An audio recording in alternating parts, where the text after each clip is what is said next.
Let's get to our next guest, Yannick Naud, Portfolio Manager at Sturgeon Capital, and our guest host today is Clem, CEO of ADVFN, who joins us from Los Angeles. Yannick, let me kick things off with you.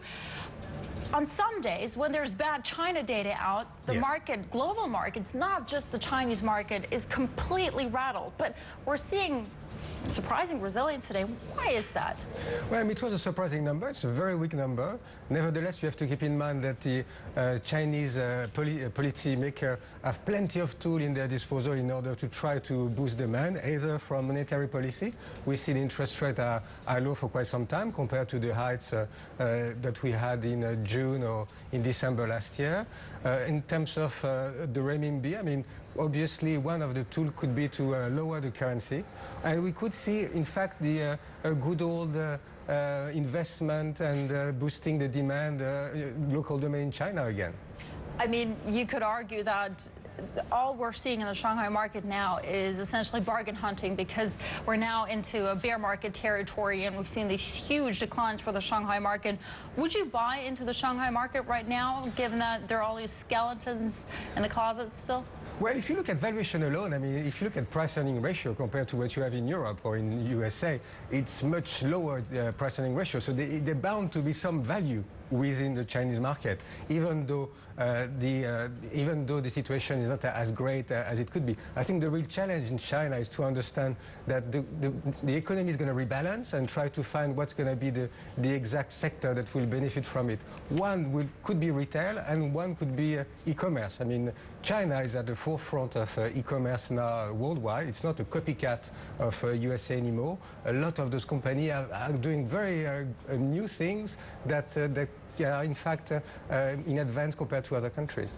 Another intriguing story is Abenomics in Japan. And Clem, I want to bring you in on that one, because it seems as though since the start of the year, even since the third quarter of last year, Abenomics, in terms of what the market is doing, has stalled. We're seeing some strengthening in the yen. We've also seen some sizable losses for the Nikkei. Do you think that Abenomics has failed, Clem? I think it's on the edge of failing. Institutionally, the Japanese government is deflationist, because that plays to the old and an aging society. Abe wants a strong Japan and a young Japan, and that's obviously an inflationist agenda. So there's those two forces fighting, and it looks like Abe's on the edge of losing, and then you'll just see a return to the old ways and of grinding deflation return. So I think he's very much on the edge of that, because all they have to do is continue to balk him and his move to create a real inflation, and he will lose his election. He'll lose his position. So I think there's a real battle going on between inflationists and deflationists in the institutions of Japan, and the inflationists are losing. Well, we have to keep in mind that, I mean, the stock market in Japan last year had an incredible run. So far, it's a bit more difficult. I think the jury is still out. On the 1st of April, we'll see there will be an increase of the consumption tax from 5 to 8%. If we look at previous example, back, I think, in 1995, when they increased the VAT from 3 to 5, we saw some negative news. So we will see in April if people will still continue to buy car or big ticket item, or if all the consumption was just pushed forward. Right now, it's very difficult to have a very precise idea if it's going to work or not. All right, let's turn our attention to what we can expect from the European markets today. We're getting Eurozone flash PMIs. Yes. What do you expect there? Further stabilization, further very tepid growth? Well, I think what we will see, it's the entire Eurozone number should be okay, same for Germany, and we're likely to see, again, sub-50 number from France, which is, in fact, right now, really suffering compared to the rest of Europe. I mean, most of the growth is coming back in peripheral country, even in core Europe, but in France itself, the country finds a lot of difficulty in order to grow again. Yannick, let's stick with France, because we had local elections over the weekend. The Front National making some sizable gains. Does it matter for the markets, though, especially for the bond markets? Well, it's a local election, and anyway, the government will keep the control in the upper house and lower house, so it doesn't make a lot of difference. Having said that, you have to keep in mind that back in January, François Hollande announced quite a strong new policy in terms of pro-business policy. So far, we didn't see a lot of implementation. We didn't see a lot of detail, both in terms of this new plan as well as fiscal consolidation.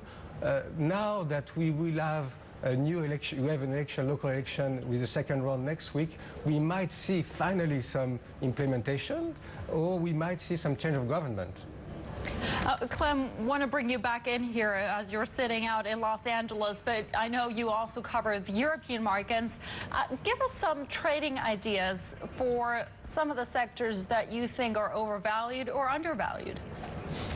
Well, I mean, I think if you're looking in Europe, the most exciting trade is the potential for fuel cell companies to do very, very well in Europe. They've just gone absolutely crazy in America, and that happens later on in Europe. And on that line also, small caps have gone, you know, the interest in small caps has gone mad in America, and which is why I'm here at the moment, because that's part of our business.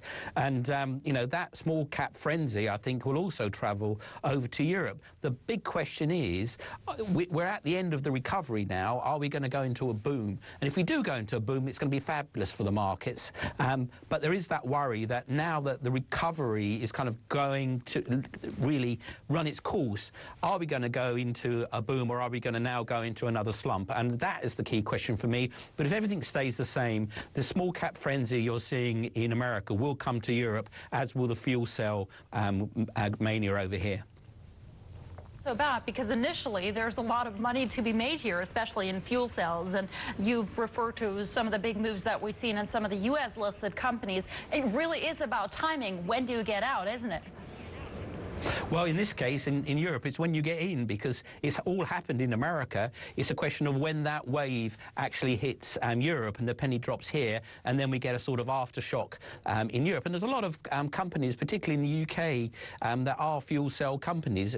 Granted, they're kind of, you know, early stage companies, but they are nonetheless listed, and they haven't really moved with that wave yet. Another thing that's happened over in America is there's been a big small cap explosion in medical marijuana stocks, and again, that is bound to enter the European market in one way or the other. So that's kind of two particularly targeted ideas that the speculator, the trader, should look out for.